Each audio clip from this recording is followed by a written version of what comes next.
Machiavelli summed up the true nature of people in one sentence 500 years ago.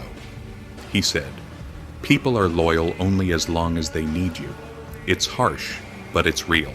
Some people don't stay with you because they care. They stay because it benefits them. And when their gain ends, they won't hesitate to stab you in the back." That's why Machiavelli told leaders this. Don't try to be loved because love changes. Respect, fear, and clarity remain.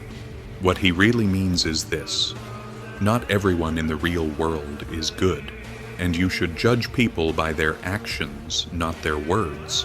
Do you think this is harsh, or is it simply the truth?